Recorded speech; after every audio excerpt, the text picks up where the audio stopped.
Buenos días a todos y a todas nuevamente. Eh, ya se están conectando las personas, los invitados. Les he comunicado de nuevo, les he enviado la programación de toda la semana a todos los registrados. Estoy viendo que ya se están conectando, ¿no? Jesús, por favor, ¿estás ahí todavía? Ok, sí, Sí. Jesús, podemos ir comenzando, ¿no? Ya tengo claro, cantidad suficiente, creo, para comenzar. Tal vez podrías ir comentándonos, ¿no? Sobre tu experiencia en Brasil, cómo llegaste a Brasil, cómo te convertiste en profesor, investigador. Creo que hay varios. La mayoría de las personas que están conectadas son alumnos y varios tienen esa curiosidad de salir a hacer una maestría o a trabajar al extranjero. claro, claro. Eh, Voy a compartir sí. mi Primero, tela, sí, te hago una breve presentación antes, ¿sí? claro. Vamos a comenzar entonces. Buenos días a todos y a todas, ¿no? Estamos comenzando el tercer día, ¿no? De las charlas que tenemos programadas para esta semana de la computación. Y la primera charla de hoy día está a cargo del profesor Jesús Mena. Tal vez muchos de ustedes lo conocen. Estoy viendo que ya están conectados en el Zoom varias personas que yo también recuerdo que estudiamos, ¿no? En la Universidad Nacional de San Agustín en aquellos tiempos y muchos ya lo conocen. Bueno, el profesor Jesús Mena es exalumno de Ingeniería de Sistemas de la UNSA, ¿no? Magíster y doctor en Ciencia de la Computación por el Instituto por el IME, ¿no? De la Universidad de Sao Paulo, ¿no? El Instituto de Matemática y Estadística, y profesor actualmente en el Departamento de Ciencia de la Computación de la Universidad Federal do ABC de Sao Paulo, Brasil. El título de la charla es Genealogía Académica, Caracterización y Análisis Computacionales. Por favor, Jesús. Bien, ¿están viendo mi tela, mi Sí, pantalla? Ok, sí, bueno, eh, bueno, em, quería agradecer esa invitación que me hicieron ustedes, ¿no? De la comisión organizadora, liderado por el profesor Wilber Ramos. ¿No? Es siempre un gusto estar presente, por lo menos virtualmente, con ustedes. Ah, Gracias por la presentación, ¿no? Y bueno, yo creo que estos minutos, ¿no? Esta hora que reservamos para conversar, más tal vez de traer conocimientos nuevos que pueden ser adquiridos de alguna forma en libros, en artículos, intentar mostrar que es posible hacer ciencia, es posible de alguna forma eh, obtener un título de magíster, de maestría. Claro, tiene un costo, ¿no? Tal vez lejos de ser un costo económico, un costo más de esfuerzo, ¿no? Entonces, la idea es esa, es de mostrar que es posible hacer. Creo que como los otros invitados que ya vieron, que ayer y anteayer pude de forma rápida observar, comentaron que sin capital humano tenemos, y yo creo que faltan más oportunidades, ¿no? Y tal vez indicar la herramienta correcta en el momento correcto. Y bueno, esa es la idea. Yo preparé algunos slides aquí sobre genealogía académica, que es el asunto que estoy actualmente realizando con mis alumnos en mi laboratorio, ¿no? Entonces, solo para situar un poco, ¿no? De dónde vengo y mostrar esa trayectoria. Yo me formé entré en la UNSA en el año 96, fui de la segunda promoción de Ingeniería de Sistemas. Yo acredito que las, las dificultades que nosotros tuvimos sobre laboratorios, salas, un conjunto de disciplinas tal vez aún estando en evolución, ustedes la están teniendo. No teníamos laboratorio, no teníamos nada, solo teníamos cedidas 2 salas en ingeniería industrial, el último piso. Fueron dificultades, pero fueron muy buenas, que hizo crear un grupo bastante coheso, ¿no? Bastante colaborativo. El grupo fue bueno tanto que tal vez los nombres que mencioné ahora son los nombres con los que nosotros vivíamos día a día, que eran nuestros amigos, nuestros parceros, ¿no? Parceros de trabajo. Está Cristian López, ¿no? Como es conocido ya en la escuela, ahí en el departamento, Denis Barrios, Raquel Patiño, Nelly, Álvaro, Liliana, que hablaron antes, a Yernet, solo ellos para hablar pocos de la misma promoción, y habían otras promociones ah, de otros años o años similares, parecidos con del año 96, y yo creo que fue un aprendizaje bastante bueno. Me formé en el 2000 en ingeniería de sistemas. Ya había ya en ese momento um, edificio, ¿no? En 2001 hasta el 2003 fui jefe de prácticas en la San Pablo. Por un tiempo, creo que de un año y medio, fui jefe de prácticas también en la UNSA. Y ahí en agosto del 2013 decidí, en verdad en junio del 2003 decidí hacer una posgraduación aquí en Sao Paulo por invitación de un otro amigo, Cristian Paz, ¿no? Y Karina Valdivia, que estaban ya haciendo maestría, y me indicaron de esa posibilidad, y ahí, como todo joven, ¿no? Con casi nada a perder, eh, arriesgó, y fui junto con ellos. Y en 2003, entre agosto de 2003, entré a la maestría en Ciencias de la Computación en el Instituto de Matemática y Estadística. Fue así, fue un shock. Después podemos hablar, yo creo que los otros chicos también pueden comentar un poco, ¿no? Primero llevas un shock sobre todo cultural, un shock educacional, sobre capacidades, y bueno, solo tienes que sentar y estudiar. Esa es la clave, sentar y estudiar y hacer lo máximo que puedes.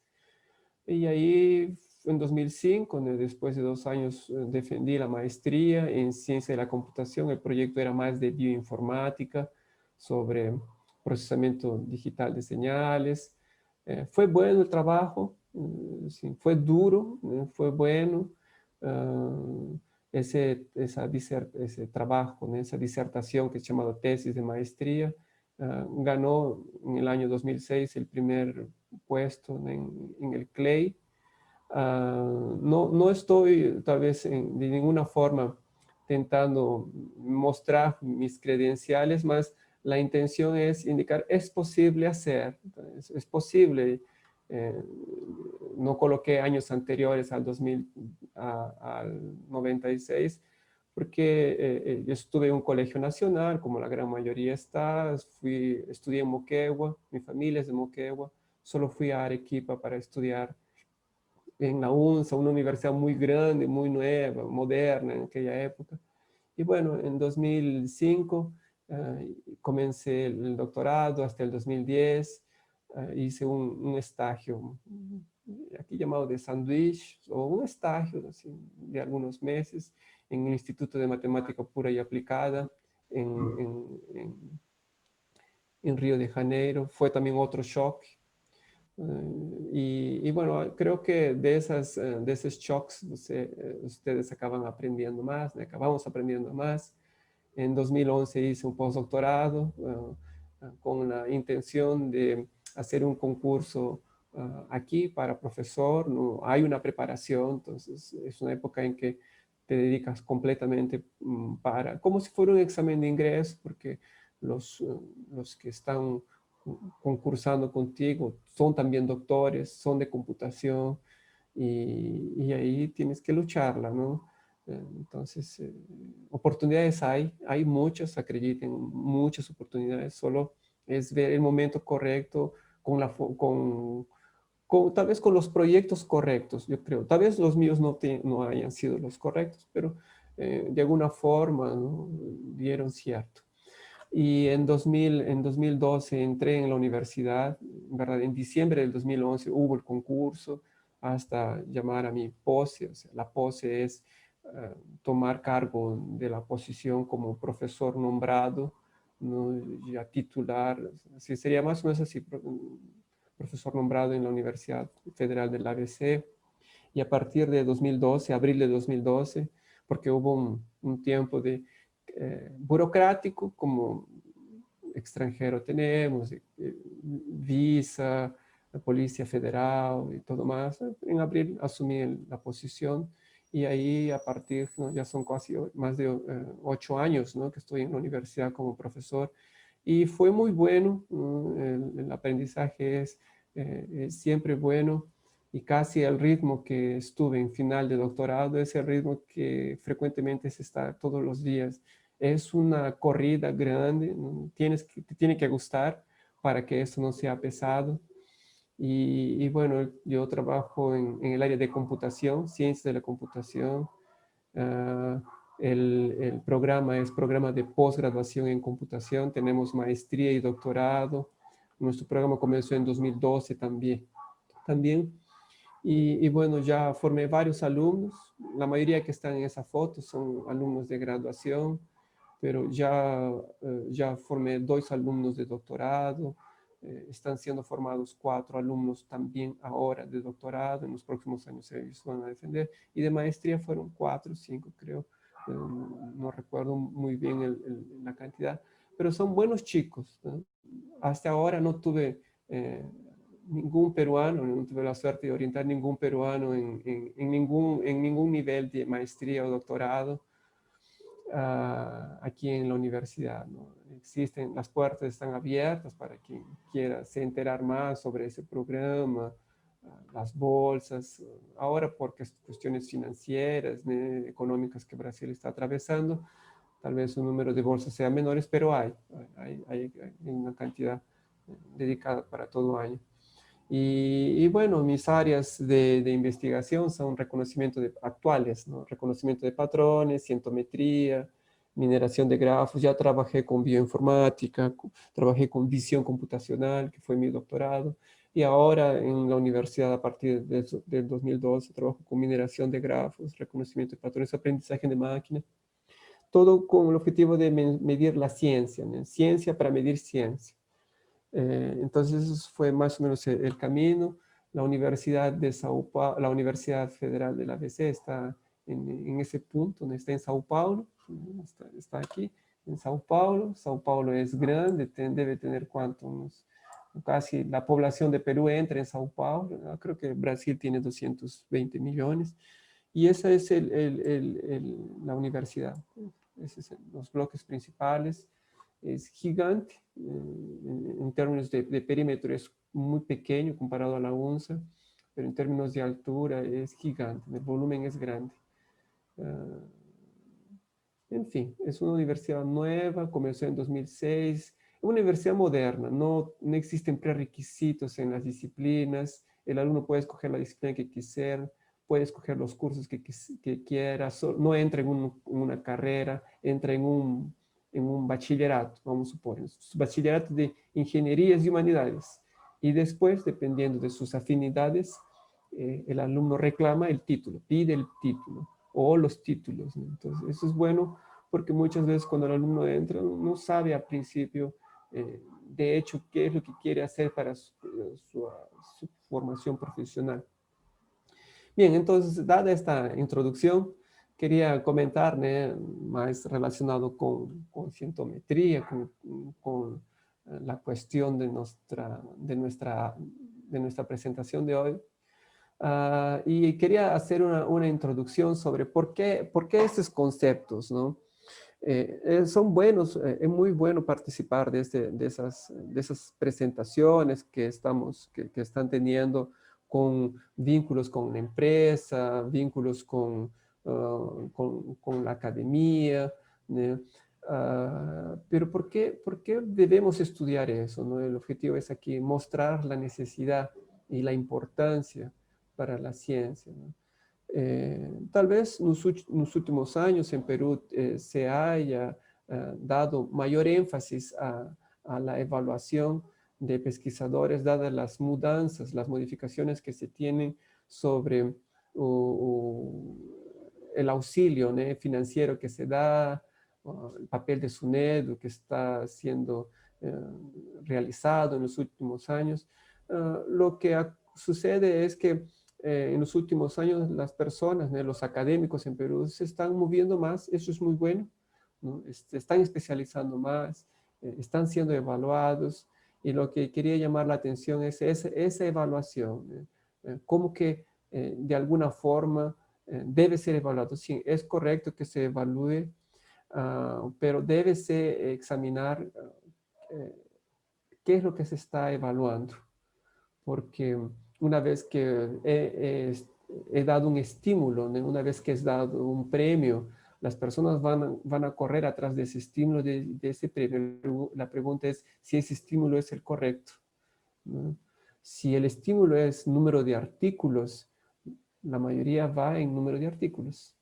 Si el estímulo es número de alumnos, ¿no?, formados, entonces la mayoría va a formar número de alumnos. Entonces, ¿qué es lo que se está midiendo, no? Entonces, eso tiene que ver con cientometría, metría y medición de la ciencia. Comprende varias cuestiones, aquí apenas de forma bien simplificada, ¿no? La cientometría puede ser aplicada para diferentes niveles, nivel micro, nivel medio, nivel macro. Nivel macro, por ejemplo, el país está produciendo ciencia, debe producir ciencia. ¿Qué tipo de ciencia debe producir? Las universidades están colaborando entre ellos, las universidades están solas, están haciendo un trabajo colaborativo, las universidades de Arequipa están trabajando, ¿sí?, no en compartir profesores, más en compartir proyectos, ¿no? Un colabora con el otro en proyectos, o existen grupos que son cerrados, grupos que son ya me recuerdo, son panelinhas, son grupos cerrados donde no entran más personas, solo entran los amigos. Entonces, esas técnicas, ¿no?, son técnicas ya bien conocidas desde los años 50, que se usan para intentar medir cómo el progreso científico está siendo realizado. Y en nivel micro es el nivel de investigadores, ¿no? Creo que las agencias de fomento académico como SUNED o Ministerio de Educación o los organismos delegados por ellos hacen un de evaluación. Y cuando hablamos de evaluación, tenemos que ver qué es lo que se está midiendo, ¿no? ¿Qué es lo que vamos a ver qué es lo que vemos en el alumno para aprobarlo o reprobarlo, ¿no? Ciertamente no vemos el peso corporal, no vemos el tamaño corporal, de estatura, no vemos el color de los ojos, vemos características, cualidades. ¿Cuáles son esas cualidades que pueden ser observadas, ¿no? Entonces aquí apenas destaco algunas 5, tal vez las más comunes que suceden en la academia. Sobre productividad, se ven los indicadores de publicaciones. Impacto científico son las citaciones, la colaboración, se ven las coautorías en proyectos, en artículos. Sobre innovación, la creación de patentes, y sobre el impacto de la tecnología, las citaciones en patentes. Entonces, es como un investigador, ¿no?, está siendo evaluado, o una institución. Muy probablemente sean solo estos dos objetos, ¿sí? Y si fuera para hacer una versión bien simplificada, es solo eso. Número de publicaciones registradas en tal base de datos, Scopus, Web of Science, y eso da un puntaje, y ese puntaje da un premio. El premio puede ser en dinero, puede ser un sello, ¿no?, en la frente, indicando tú estás capacitado para hacer tal cosa. Pero nosotros sabemos, la ciencia no es solo eso, ¿no? O sea, porque se da el premio, todo el mundo corre atrás, y a veces se deja de lado las otras cosas que son tan importantes cuanto la publicación. ¿Qué es lo importante en la universidad? Formar recursos humanos, ¿no? Formar personas, o sea, ¿y cómo formamos buenas personas? Dando buenas aulas, ¿no?, teniendo el compromiso de llegar puntual, ¿sí?, llegar puntual, dar las clases, seguir un cronograma e ir hasta el final. Entonces, es eso lo que se espera, ¿no?, de un académico. Y aquí es evaluado el académico en tres ejes, ¿no? Enseñanza, investigación y extensión. Solo que los premios que se dan es más para investigación, solo artículos. Y muchas veces, si yo voy a recibir dinero por la publicación de artículos, entonces no necesito dar aulas. O bueno, doy aulas, bueno, cuando dé el tiempo, no preciso dedicar gran espacio, gran tiempo, ¿no?, para esa labor, que es una labor muy importante, muchas veces es olvidado, ¿no?, de formación. Entonces, lo que quería comentar y relacionado con la investigación, porque yo con mi grupo estamos trabajando en esa línea, no olvidando la otra, más, y no dejando de lado la otra, más complementando, es ver quién forma a quién y ese alumno formado, qué es lo que hizo, ¿no? La persona, vamos por el investigador, puede haber publicado muy poco, pero él dedicó bastante esfuerzo, formó un alumno, el alumno hizo su parte, claro, no es solamente se debe al orientador, ¿no? Y el alumno voló, el alumno llegó lejos, superó al maestro, ¿no?, lo que se espera. Y muchas veces ese trabajo, ¿no?, que el profesor hace no es de alguna forma recompensado, ¿no? Lo que es recompensado son publicaciones. Dime qué publicas y te voy a decir cuál es la nota que tienes. No es dime cuántos orientaste ni qué es lo que esos alumnos hicieron y te doy una nota. No existe esa evaluación. Entonces, quisimos tentar, es un concepto nuevo, sí, relativamente nuevo, más en términos de formación, cuestiones familiares, la genealogía fue estudiada desde séculos, ¿no? Séculos. Entonces, ciclos, ¿no? Y aquí tenemos, por ejemplo, el caso de Johann Bernoulli. Johann Bernoulli es ese cara aquí, un Bernoulli, un matemático, y él orientó a varios, de los cuales fueron a cuatro que le orientó. Un de ellos era Euler, ¿eh? Euler está aquí, Bernoulli, ¿eh? Y ahí hubieron varios otros, una descendencia bien grande, ¿no? Tal vez muchos ya van a recordar de nombres, ¿no? Lagrange, Fourier, Poisson, Kramer. Entonces, es una secuencia, ¿no?, de investigadores, son una casta, una familia, que muchas de las descubiertas que ellos realizaron se debe a la influencia del antecesor, del padre académico, del tío académico, del hermano, del primo.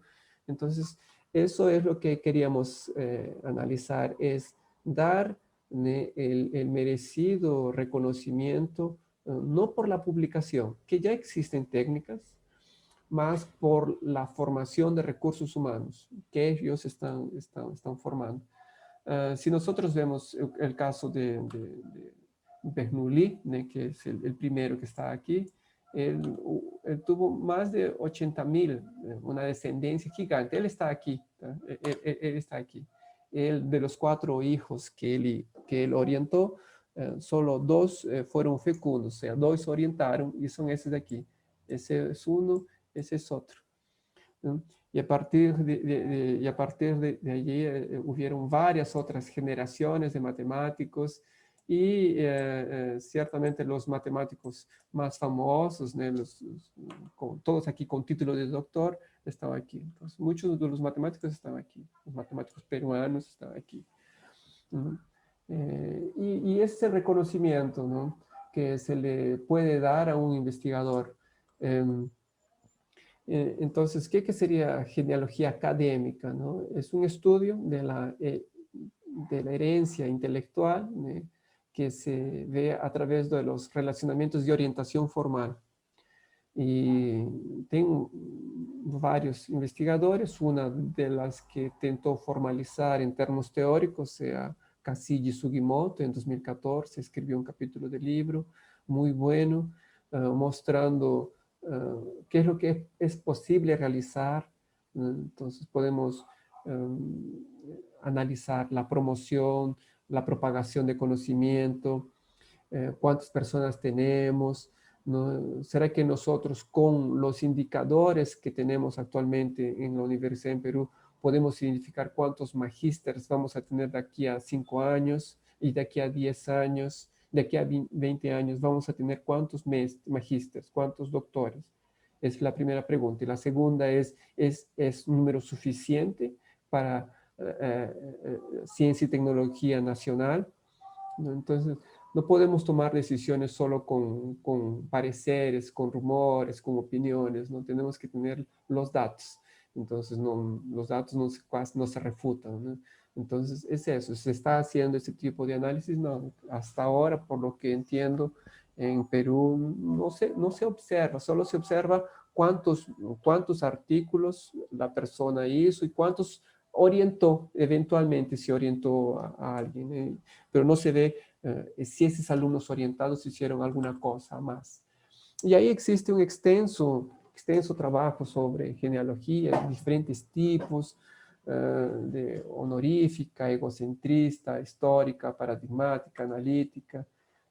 Honorífica es cuando, generalmente cuando se evalúa genealogía honorífica es cuando la persona está cerca de jubilarse, porque ahí se trae un reconocimiento de todo lo que hizo, ¿no? Ese es el caso de ese profesor, Uhoff, y todos sus otros alumnos, doctores, ¿no? Que ya orientaron, que fueron de otros países. Ten a genealogía egocentrista, que es la genealogía hecha de abajo para arriba. Ah, yo fui hijo de Adán, yo fui hijo de Euler, o de Poisson. Entonces, ahí no estoy interesado en todos mi árbol, no quiero indicar, no, yo vine de esa estrella y esa estrella está más o menos a esa distancia. Ese sería más o menos el tipo de genealogía egocentrista. Tiene genealogía histórica, donde se evalúan las escuelas, ¿no? Los clanes académicos y cómo ellos fueron evoluyendo.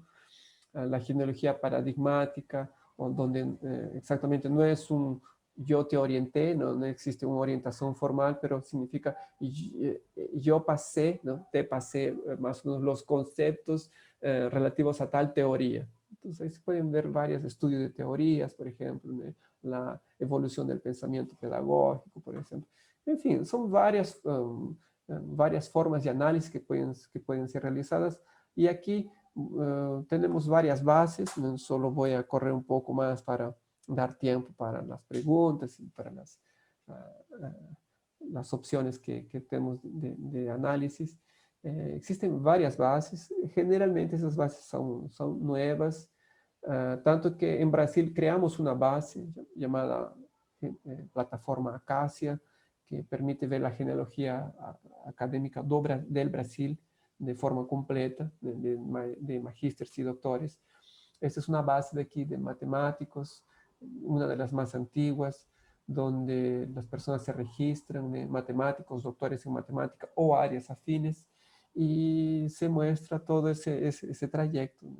Quién orientó, cuándo orientó, y un número de descendientes, ¿no? Tem aqui o Johann Bernoulli, e o Johann Bernoulli tuvo un alumno chamado Leonhard Euler, né?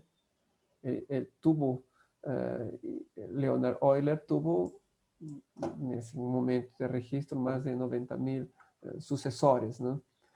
Tem bases de dados orientados específicamente a áreas como neurociencias, que é a NeuroTree. Tem outra que é o PhD Family Tree, donde yo creo que es el consorcio mayor que está existiendo aquí en la actualidad, ¿no? Donde se hace separación por áreas. Existen otras bases, hasta un poco más artesanales, ¿no? Hechas manualmente, colectadas por emprendimientos personales, como este de aquí, de ingeniería de software. Ustedes pueden ver la genealogía de los académicos que se formaron en ingeniería de software o están actuando en ingeniería de software. Aquí es una buena fuente para ver. Y así tienen varias otras áreas, solo mostré las principales, de las mayores. las más grandes, y sobre los proyectos relevantes, ¿no? de genealogía. Aquí existen varios, después puedo disponibilizar los slides o en un lugar para que ustedes puedan examinar. Trabajo, genealogía de Sí, muy bien, creo que tenemos un joven cientista, ¿no? Científico de la computación que ya piensa en genealogía. Es el caso aquí de un profesor llamado Etelvino Bechara, solo para mostrar eso, lo hicimos en 2015, ¿no? Él está aquí, es su forma, él está aquí.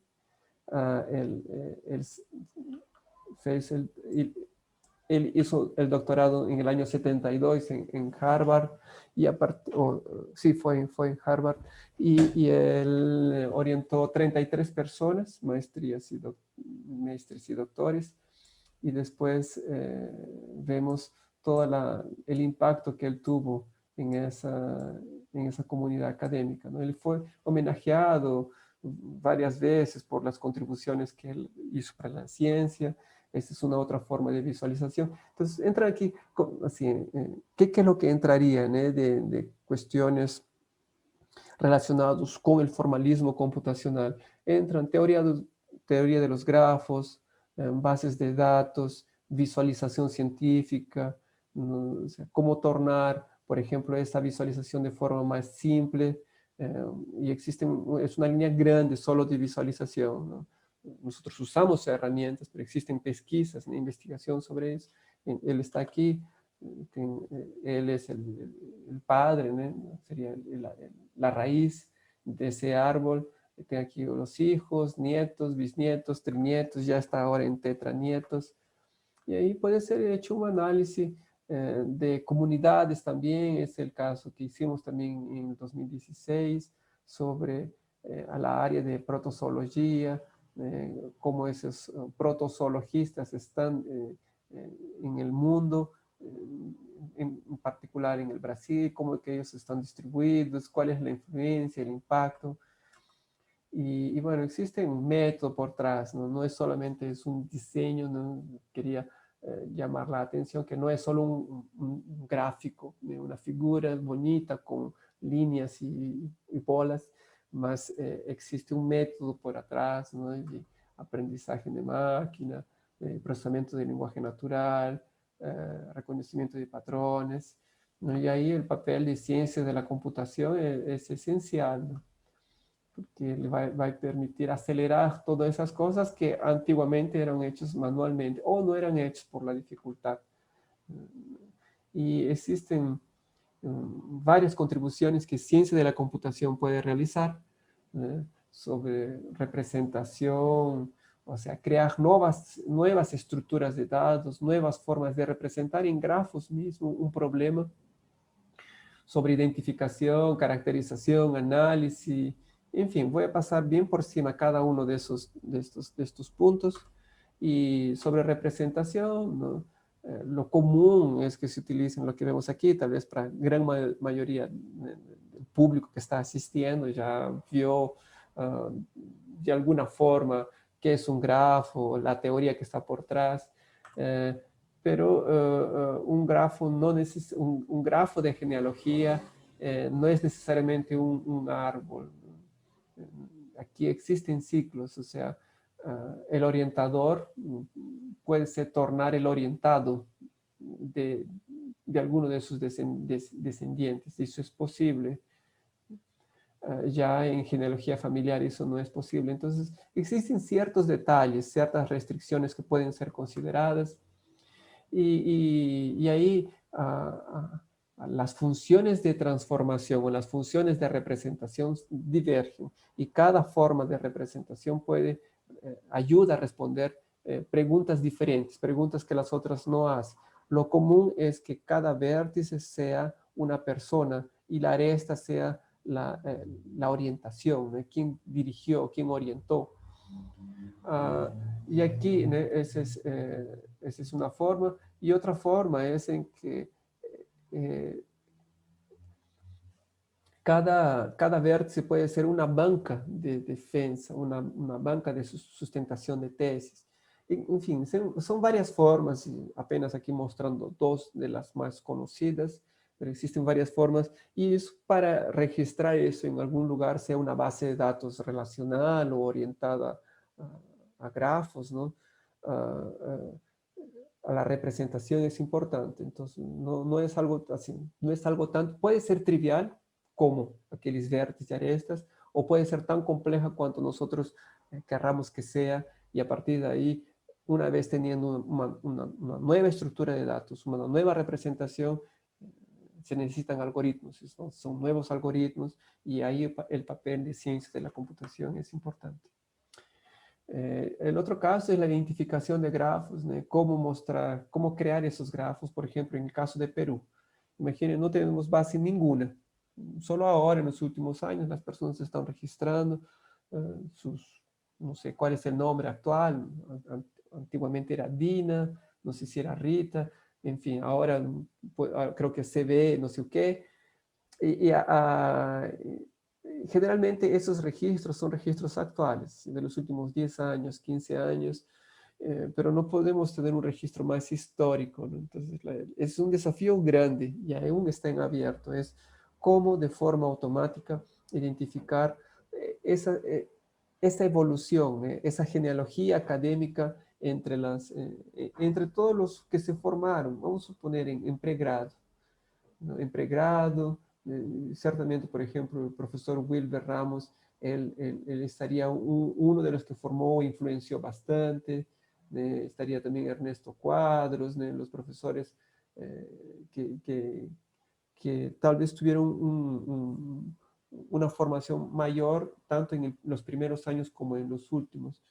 ¿Cómo hacer eso de forma automática? O sea, sin consultar a la persona, sin ir a la secretaría y indicar, por favor, me da la lista. No, no queremos hacer eso. No, es difícil hacer ese tipo de trabajos. No es actualizable, no es escalable. No queremos hacer eso en cuestión de Perú entero. ¿Cómo hacer? ¿No? Y ahí un gran desafío pueden ser, y tuve un alumno de doctorado que defendió su tesis ahora en septiembre sobre genealogía, sobre exactamente construcción de grafos de genealogía, y ese es el caso, un ejemplo pequeño, ¿no? Sobre cómo esas redes son construidas, ¿no? Existen grupos minoritarios, mas la gran mayoría de personas está ligada y está conectada a un sistema, o sea, el mundo es pequeño, ¿no? Aquellas cuestiones sobre distancia, diámetro, eh, eh, o informaciones de la red que se estudian en teoría de los grafos puede ser fácilmente notado aquí. Y una tentativa, ¿no? Una intención que puede ser obtenida a través, para la creación de grafos sin consultar a los vecinos, ¿no? O a los profesores, porque muchas veces los profesores se olvidan, la secretaría no tiene registros completos, es a través de las publicaciones, ¿no? Solo ahí existe otra dificultad. Ni siempre, no todos las personas acaban publicando con su orientador. Mas si está en una maestría o en un doctorado, la probabilidad de hacer por lo menos una publicación es fácil. Entonces, así, tal vez en programas de posgraduación un poco más evolucionados, sería más fácil colectar. Para Perú es un poco más difícil, ¿no? Pero, ¿cómo pensar? Yo creo que esa sería una tarea bien interesante. ¿Cómo hacer eso para Perú? Puede ser pequeño aún ese prototipo, ¿no? Y aquí a través de publicaciones puede ser obtenido quién orienta a quién, de alguna forma, o mirando las publicaciones. Generalmente el alumno publica con el orientador. Si nosotros vemos la edad académica de ese orientador, o sea, cuándo él entró en el sistema, de alguna forma, con técnicas de reconocimiento de patrones, puedes identificar con una buena aproximación quién es el orientador de quién. Existe como tercer punto la caracterización de grafos de genealogía, o sea, podemos utilizar métricas topológicas para caracterizar esos grafos. Las métricas tradicionales como medidas de centralidad, closeness, betweenness, no son apropiadas para estas estructuras porque lo que tenemos aquí son jerarquías, ¿no? Esas medidas sobre medidas clásicas en grafos no respetan o no consideran la jerarquía, o sea, de que existe un antecesor y existe sucesor y existe primos. Entonces, ese fue un desafío. Mi primer alumno de maestría trabajó con ese asunto. Él propuso más de 20 indicadores asociados y después utilizó una técnica de reconocimiento de patrones para intentar clasificar esos investigadores. Y ahí son medidas simples, pero fueron bastante intuitivas, tanto que conseguimos publicar en la mejor revista sobre cientometría, ¿no? Que es Journal of Informatics, y indicamos cómo eso es posible de realizar. Entonces, son medidas que caracterizan, ¿no? Cómo los descendientes caminan, si el descendiente, uno de los descendientes tuvo más descendientes. Entonces, son varios índices, ¿ya? Después les puedo pasar la literatura, pero note que son índices, algunas medidas asociadas tanto a la descendencia cuanto a la ascendencia. Y uno de los índices que causó bastante suceso fue el índice genealógico, que es una similaridad al índice Agar. Entonces, ese índice es más o menos así. El índice acaba indicando el número total de nietos, si vemos a una distancia de orden 1. Propusimos medidas de distancia, con diferentes órdenes. Entonces, esta persona aquí, ese matemático alemán, él tiene un índice de 12, significa que él tiene 12 doctores, él formó varios, mas de esos varios orientó 12 y cada uno de esos 12 orientó también como mínimo a 12. Entonces, es un grupo grande, ¿no? Y ahí vemos el real impacto, la influencia que esa persona tuvo, ¿no? O sea, no es fácil orientar a una persona, existe dedicación y todavía no es fácil, ni todos los que se orientan acaban siguiendo el camino académico. Entonces, ciertamente esa persona aquí, ese matemático, es, no sabemos lo que él publica, solo sabemos lo que él orienta. Ciertamente la contribución que él tuvo para matemática en ese país fue grande. Y ahí podemos ver, ¿no? Cada uno de esas personas a través de números, de indicadores, y una vez teniendo un problema de indicadores, ¿no? Puede ser reducido a un problema de reconocimiento de patrones, donde tenemos una matriz, donde las líneas son las personas, vamos a suponer, o las columnas son las personas, y las líneas son las medidas, las métricas.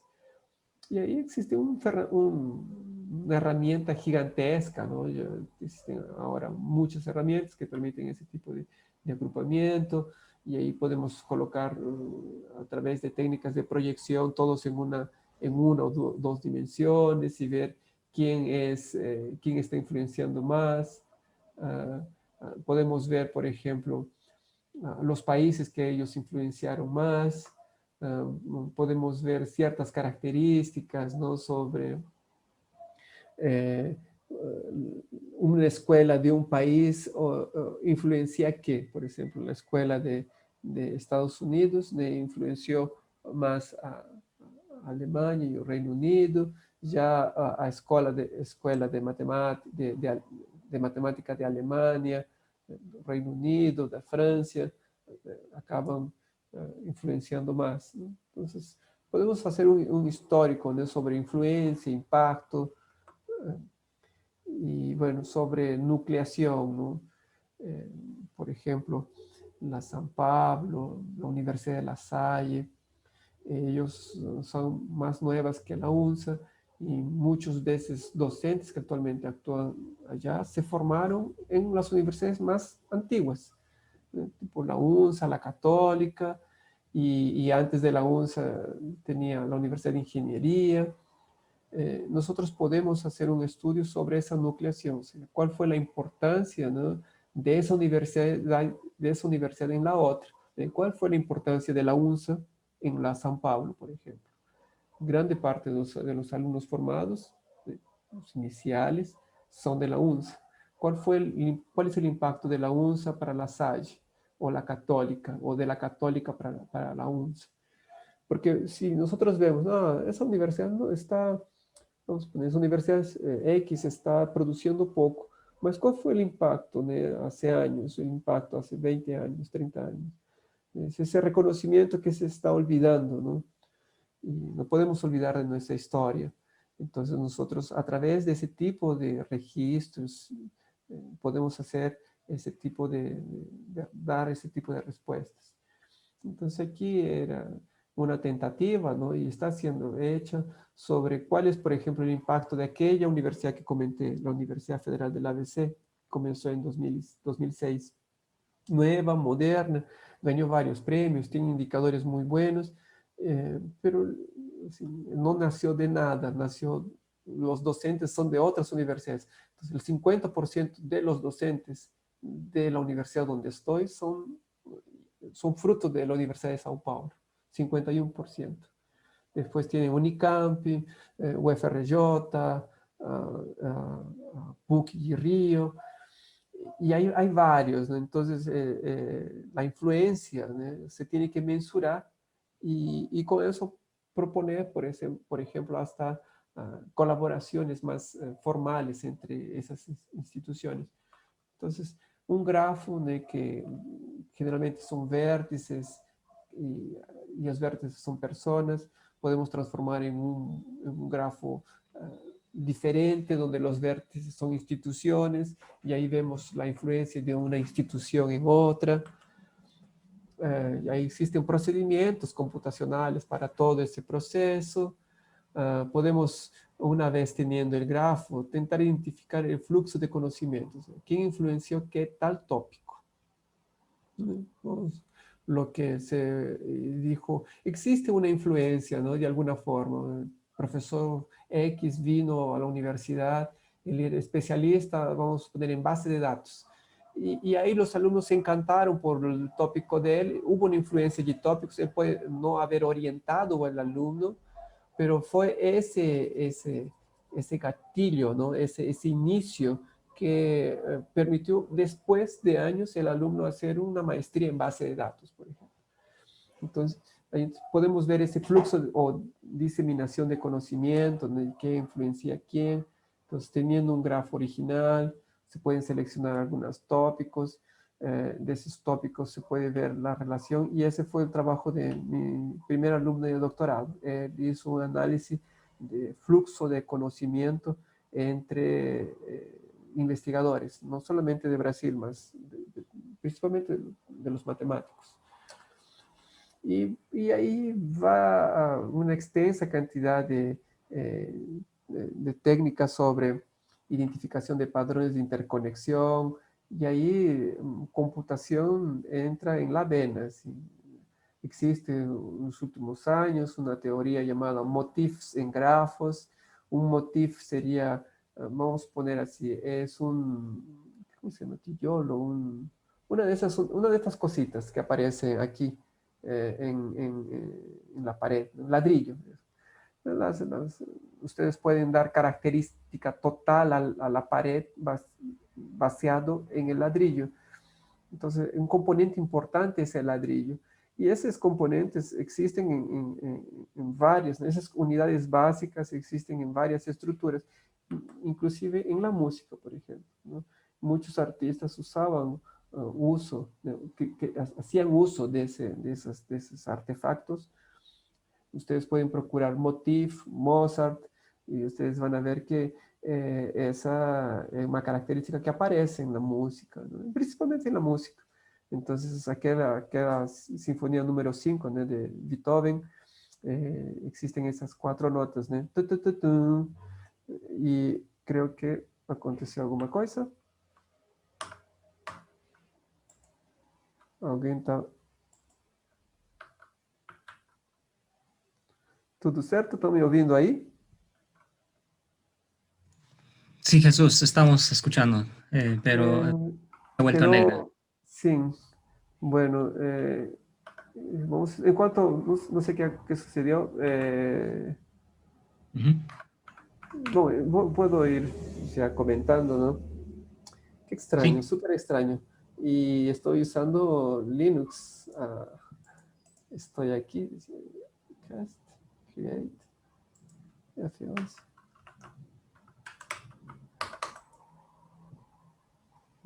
Exit. Súper extraño. Bueno, entonces existe, creo que... Close. Bueno, puedo ir comentando. Entonces, existen esos motifs en grafos y la idea es intentar identificar esos motifs en esos grafos, o sea, identificar cuál es la característica común en esos grafos. Existe mucha teoría reciente sobre eso, principalmente en grandes redes. Esos son los puntos. Y bueno, ya que no tenemos más slides, ¿no? Solo comentar que existe una plataforma que creamos, se llama Plataforma Acacia, pueden buscar en internet, Plataforma Acacia Brasil. Es una plataforma donde todos los magísteres y doctores que tienen un currículo LaTeX, que es un currículo de la plataforma de Brasil, debe aparecer. Y ahí ustedes van a ver quién orienta a quién, cuáles son los primos, cuáles son los tíos, y ese solo es una base, pero existe tanto para la creación de ese grafo, cuanto para el análisis, existe computación todos los días.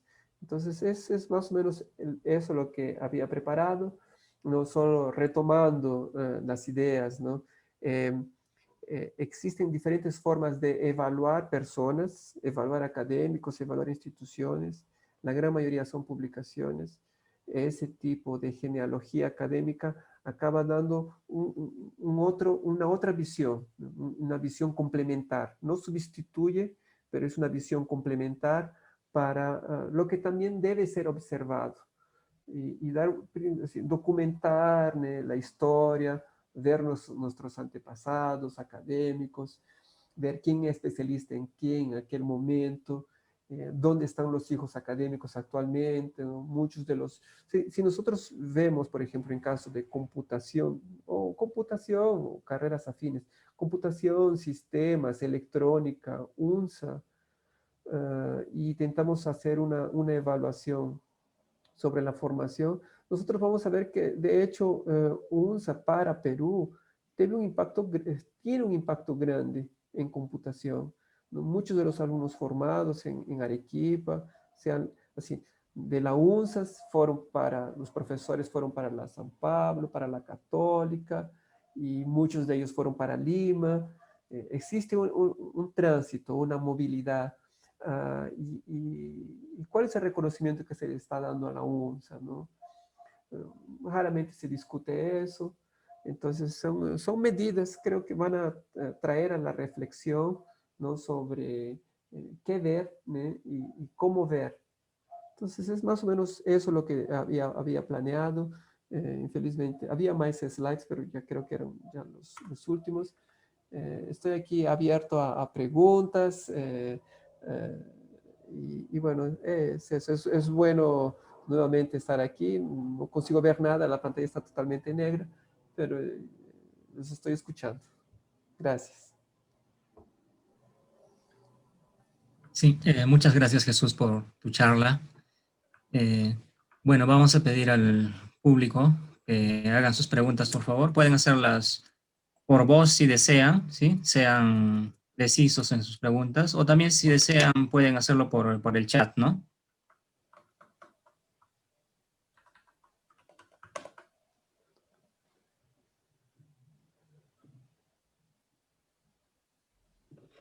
Ujú.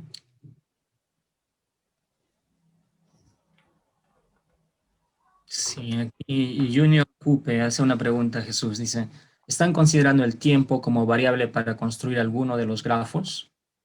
Por Sí, ejemplo, dice, un alumno lleva un semestre en su carrera con diferentes profesores. También es orientado por 2,4 años, dice, o más, por un profesor. ¿Y los coorientadores cómo lo manejan? sí, en el análisis que nosotros hicimos hasta ahora no fue en el nivel de graduación, fue en el nivel de maestría o doctorado. Y nosotros registramos solo el orientador formal. El coorientador también entra por en cuanto con la misma influencia que el orientador. Existen versiones de análisis en que desconsideramos el coorientador. Entonces, si la persona, vamos a poner, el alumno entra en la universidad y él hace unos 10 cursos, embora él haya recibido influencia académica, no es una influencia formal como la de un orientador. Nosotros solo indicamos, ese alumno solo recibió orientación de su orientador.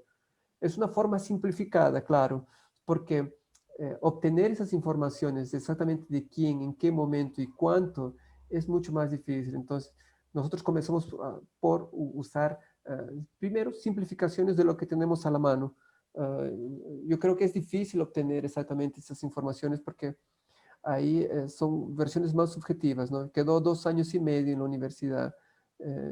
Este primer profesor no enseñó nada, solo dio literatura para leer, pero la influencia que él tuvo fue muy diferente de otro que de hecho él estuvo presente en todas las aulas. Es una decisión que tomamos para intentar simplificar ese grafo. Ujú. Muy bien. Bueno, mientras piensan tal vez alguien se anima a hacer alguna pregunta más.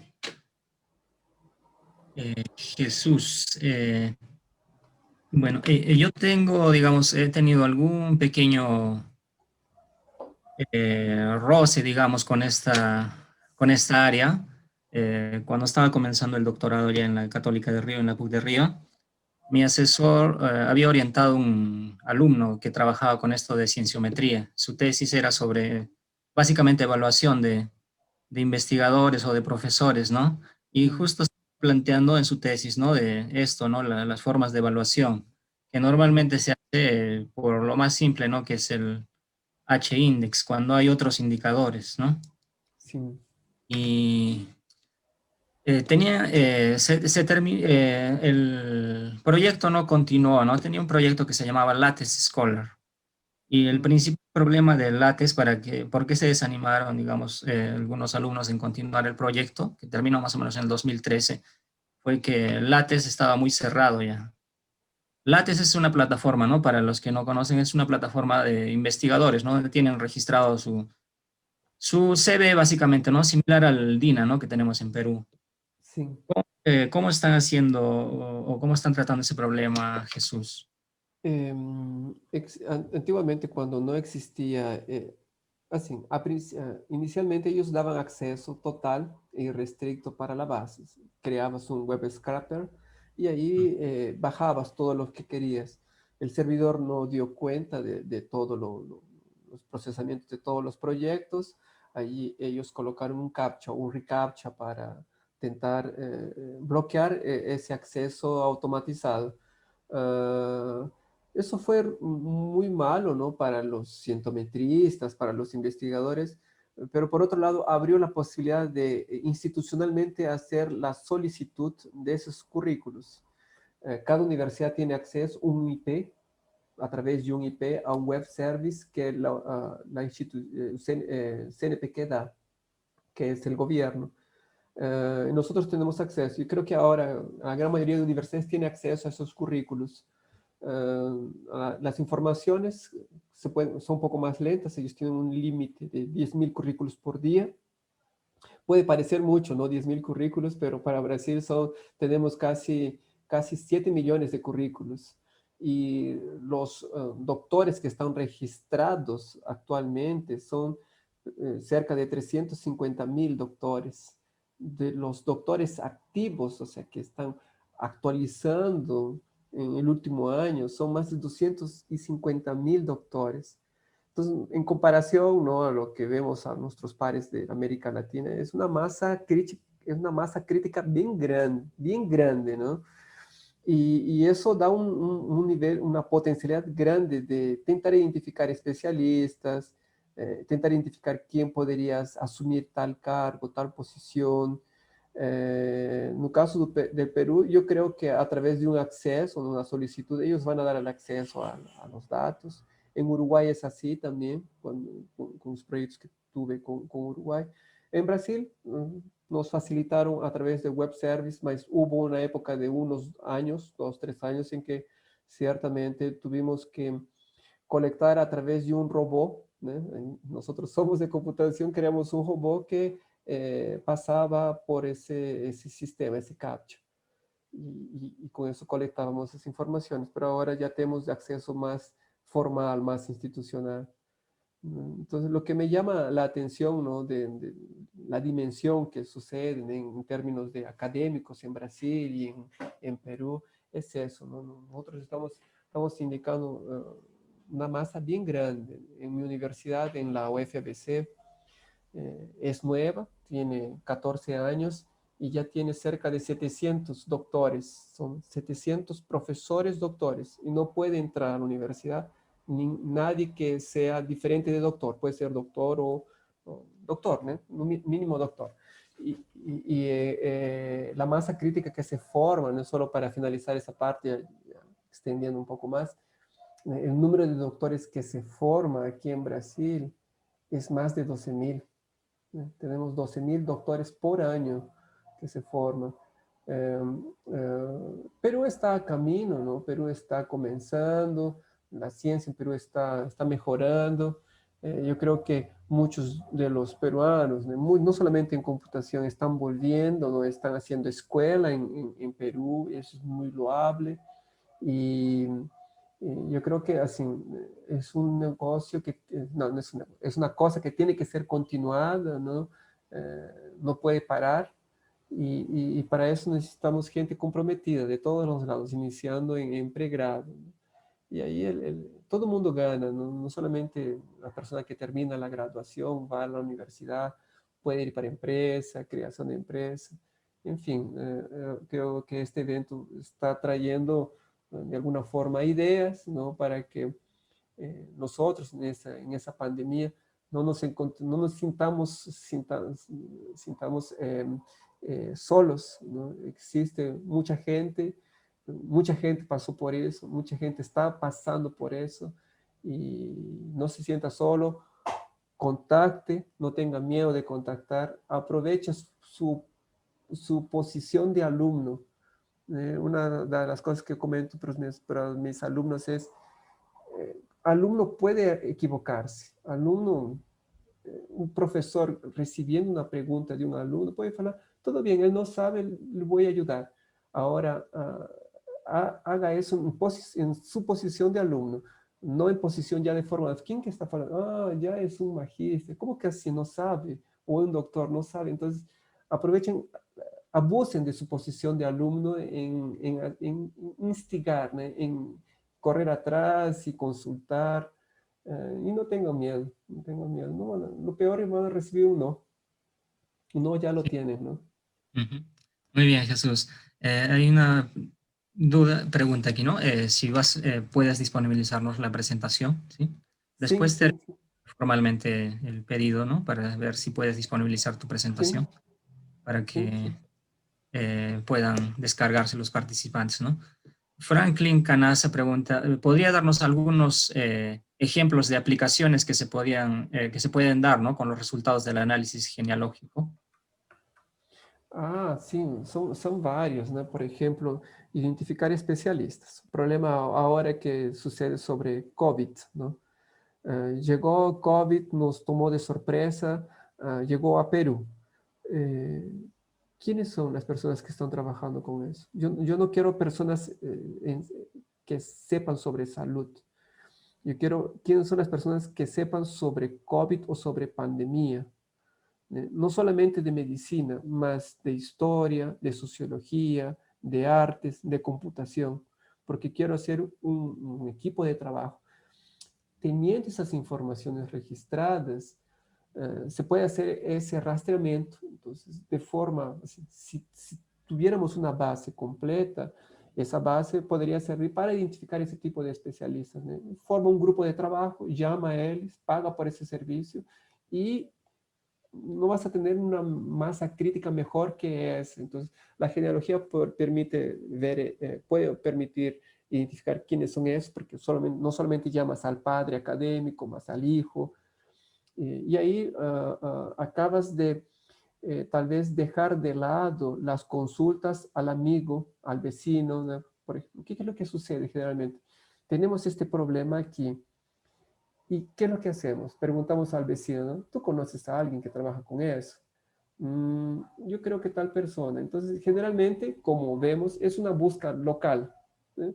Y ya sabemos el problema, ¿no?, en computación de hacer búsquedas locales. Tenemos un gran riesgo de quedar en un mínimo local, en un máximo local, porque no vemos el todo. Y saber el todo es dominar esa parte de tener una base, un conocimiento, ¿no? Esa es una línea. Otra línea es Perú. Está trabajando en qué tópicos, ¿no? Podemos ver a través de las publicaciones, podemos ver esos tópicos. Los tópicos actuales son tales. ¿Existe una evolución de tópicos? ¿Cuáles tópicos ya fueron estudiados? ¿Cuáles tópicos fueron divididos? ¿Cuáles tópicos fueron juntados? Entonces, primero preciso identificar quiénes son esas personas, cuál es su producción, y por ahí va. Entonces, es para tomada de decisión de forma rápida, ¿no?, de forma completa. Precisamos contratar a alguien en la universidad. Un profesor salió de la universidad, necesitamos contratar a alguien como un alumno que sea, no, a alguien que asuma esa posición. ¿Qué es lo que hacemos? Solo nos preocupamos, y es común, ¿tá? Nos preocupamos en consultar solo a los vecinos, o mandamos un email a una lista de interés local. Lo ideal sería que, si primero, analizar cuál es el perfil de la persona que quiere venir, que debe asumir ese cargo, ¿no? Una persona de estructura de datos. ¿Y qué más? Puede ser magíster, puede ser recién formado, inclusive de una universidad, puede ser de cualquier región del país, sí. Entonces, si tú tienes la formación, quién orientó quién, ¿no?, y cuál es el tópico y qué él produció, en lugar de colocar los anuncios en lugares amplios, genéricos, envías un email directo a las personas. Es como si fuera marketing direccionado, ¿no? Yo voy a enviar ese marketing solo para las personas que de hecho pueden entrar en esta posición. Yo no voy a mandar para todo el mundo, porque todo el mundo tal vez pierda más tiempo. Entonces son varias cosas que pueden ser hechas, ¿no?, que pueden auxiliar a ciencia, ¿no?, pueden auxiliar a los tomadores de decisión. Y muchas veces esas decisiones son hechas apenas con pareceres. Yo creo que es así, me muestra los datos, ¿no? Y tener esos datos, sí, quien tiene los datos tiene una capacidad de decisión mucho mayor. Es eso. Sí, muy bien, Jesús. Igual hace un comentario, ¿no? Eso ayudaría, ¿no?, a los profesionales que no están dentro de un networking, ¿no? Sí, O a acceder a oportunidades laborales también, ¿no? Es una otra forma de aplicación, ¿no? sí. Jesús, muchas gracias por tu presentación y principalmente por mostrar aquí a los participantes, ¿no?, que existen otras líneas de investigación, otras áreas donde la computación también se aplica, ¿no? Mm. Gracias, Jesús, por haber aceptado la invitación. Y bueno, esperemos que en las próximas ediciones también nos estés brindando otra charla. Sí, Gracias, Jesús. cuenten conmigo, cualquier cosa, me manda un email, estoy aquí a disposición, ¿no? Y yo soy uno Ujú. de los peruanos que siento nostalgia de Perú, no volví, yo creo que voy a volver solo cuando me jubile aquí, pero las puertas están abiertas para todo el mundo. Si se sientan confortables en me enviar un email, preguntarme, porque yo ahora estoy aquí, pero hace 20 años estaba como ustedes. Entonces, es eso, aprovecho lo máximo que pueda. Sí. No sé, hay una última pregunta aquí de Lady, dice, ¿no? ¿Podría mencionar un ejemplo sobre el grafo de genealogía? Un ejemplo. Sobre el Ah, grafo. sí, este es el caso del profesor. Tengo un caso de eh, un ejemplo que es usado mucho aquí, que es para promoción para profesor, ¿no? Aquí los profesores son evaluados con cierta frecuencia y es una etapa final, ¿no? Que es llamado profesor titular, ¿no? Que es vamos, por la máxima posición. Y ellos, además de mostrar lo que ellos producieron, ellos tienen que demostrar dónde sus hijos académicos, sus nietos están. Eso es